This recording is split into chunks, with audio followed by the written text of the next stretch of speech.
demand from employers, and although businesses have struggled in the last year, new opportunities can always be created. I followed a bus in on the way driving to work today, and obviously buses have adverts on the side of them. This one had an advert for apprentices at the bus depot.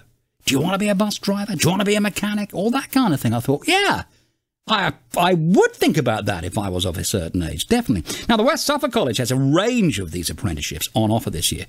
They're not going to, of course, as we know from talking to them a number of times, let COVID-19 stop from helping youngsters find successful career paths. With that in mind, Phil Stittle is Executive Director for Business Development at the WSC, and Kayleigh Elmer, who started as an apprentice and now permanent member of the team at WSC. So it does actually work, and it does happen. Phil, first of all, good morning to you. Good morning, James. How are you? Very well, my friend. Thank you for joining us. The reassuring phrase in all of that was the fact that you are not letting this pandemic get in the way of young careers, right? Not at all, not at all. And, you know, we're creating opportunities all the time for people, not only young people, but actually people that are underskilled in their job and want to use apprenticeships as that mechanism and that program to develop new skills and be, you know, more employable or more, you know, ready for the world of work. That's what we're trying to do. It's easy to assume, Phil, that here in Suffolk, a rural county, well, there aren't that many skilled professions knocking about, are there? My goodness me, there are. There are indeed. It's phenomenal. The amount of different organisations that we speak with, the way in which technology is driving change, and we're just a part of that. We're ensuring that apprenticeships can support employers, support youngsters coming through, but also support adults as well that need those skills. It's being, you know, making sure everyone's ready for the next stage. Technology drives change. We just need to be there.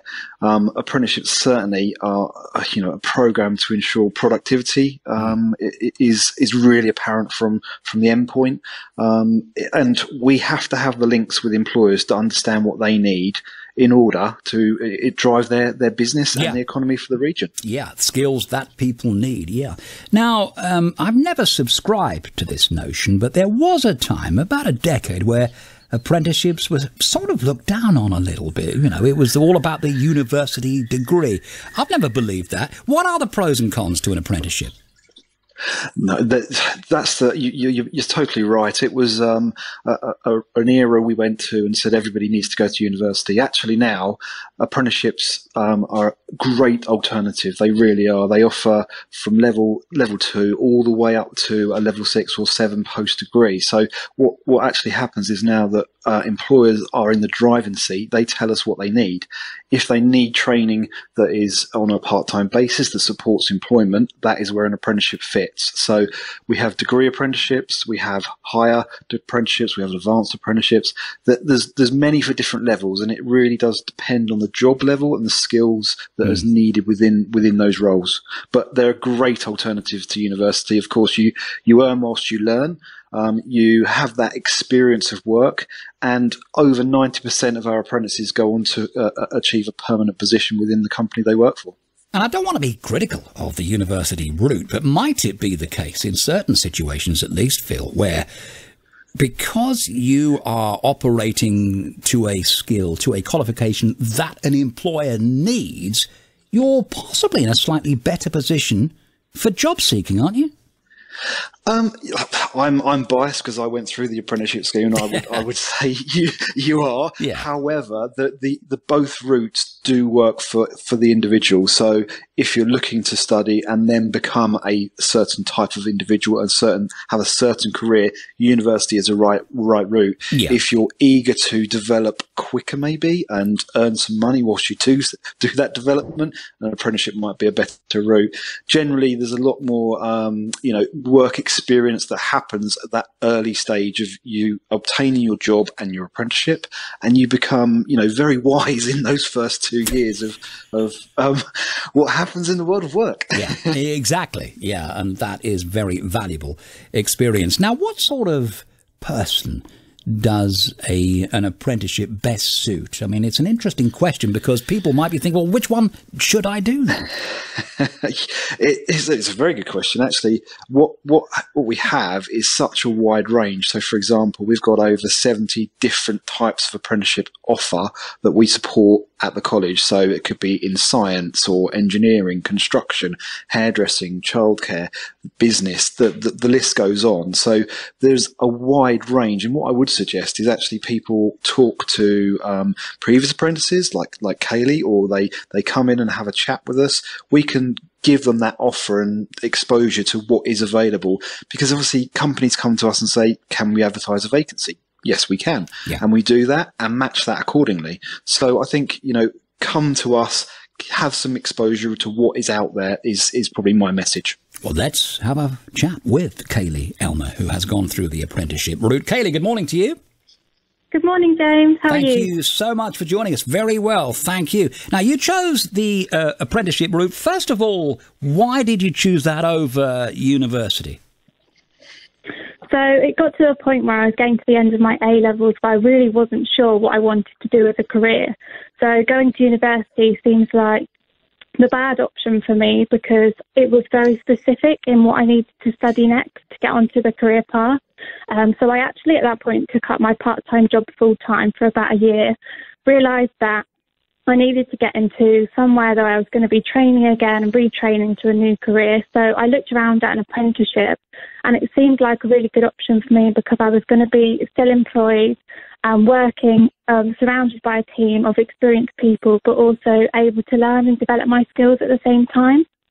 And would you say it was the right route to take? Has it turned into something?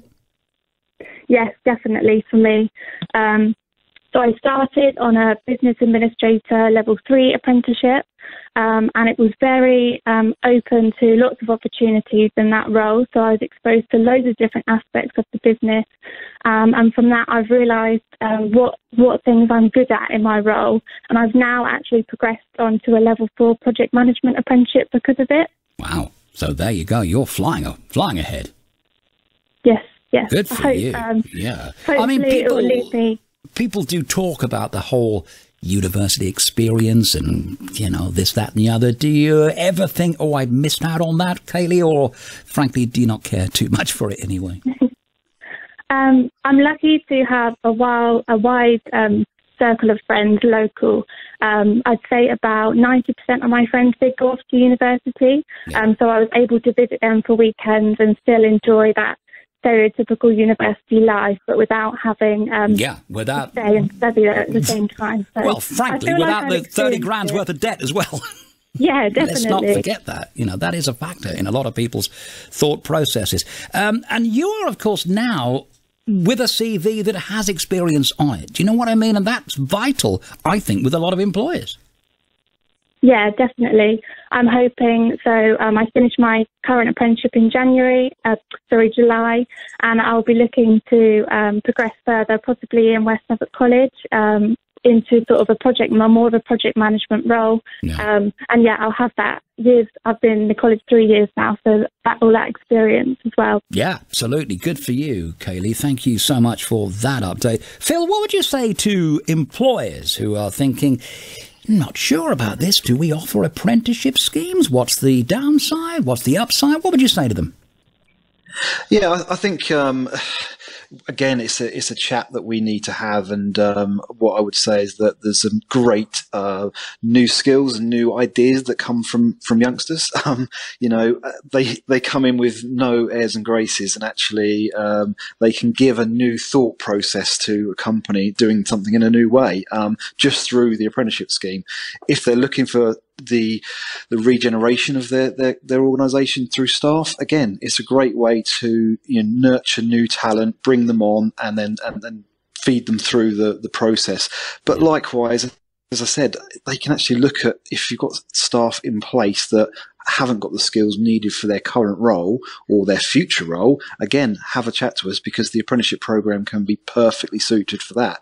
In fact, over 50% of our apprentices are over 24 years old. So people are using that as an upskill method. So yes, indeed. All right. How do we find out more, Phil? Yeah, so next week is National Apprenticeship Week, and we'll have a large amount of events happening next week. So please visit our website, www.westsuffolk.com or wsc.ac.uk, should I say? And yeah, next week we've got a live Q&A. We've got talks from employers. We've got lots of different things happening. So please just visit and engage. Absolutely. Phil Stittle, Executive Director for Business Development at the WSC.